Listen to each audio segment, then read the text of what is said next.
शेगाव नगरीचा अजय करणार एशिया गेममध्ये भारताचे प्रतिनिधित्व। रेमोलियन जिम्नॅस्टिक या प्रकारामध्ये शेगावचे अजय पहुरकर यांनी उत्तम कामगिरी करून केरळ येथे झालेल्या नॅशनल गेम्समध्ये गोल्ड मेडल प्राप्त करत शेगाव नगरीचे नाव लौकिक केलं आहे। आणि आता येत्या 11 आणि 12 मे रोजी हाँगकाँग येथे होणाऱ्या एशियन गेम्समध्ये भारताचं प्रतिनिधित्व करणार असून संपूर्ण जिल्ह्यातून त्याच्यावर शुभेच्छांचा वर्षाव होत आहे। अजय पहुरकर हा अतिशय सामान्य घरातील व्यक्ती असल्यामुळे खेळाडू अजय पहुरकर याला भाजपाकडून 52,000 रुपयाची आर्थिक मदत करण्यात आली आहे।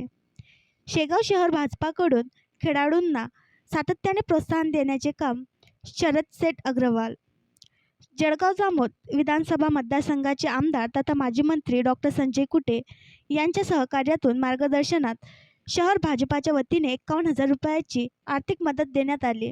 शेगाव शहरातील प्रशिक्षक विजय पहुरकर यांचा मुलगा अजय पहुरकर यांची हाँगकाँगमध्ये होणाऱ्या आशियाई स्पर्धेसाठी ट्रॅम्पोलिन जिम्नॅस्टिक खेळामध्ये भारताचे प्रतिनिधित्व करणार आहे।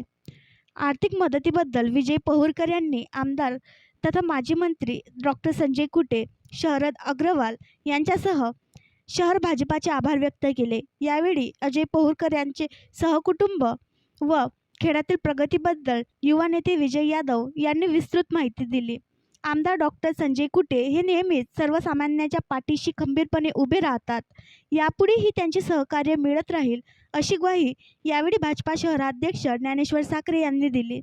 जिम्नॅस्टिक असोसिएशनचे जिल्हा उपाध्यक्ष राजेश अग्रवाल यांनी अजय पहुरकरची अन्य खेळाडूंनी प्रेरणा घेऊन शहराचा नावलौकिक करण्याचे आवाहन केले।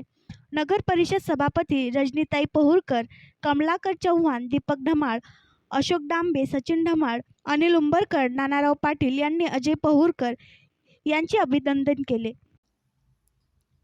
आणखी नवीन व्हिडिओ पाहण्यासाठी आमच्या देशमुख एक्सप्रेस न्यूज चॅनलला सबस्क्राईब करा, लाईक करा आणि शेअर करा।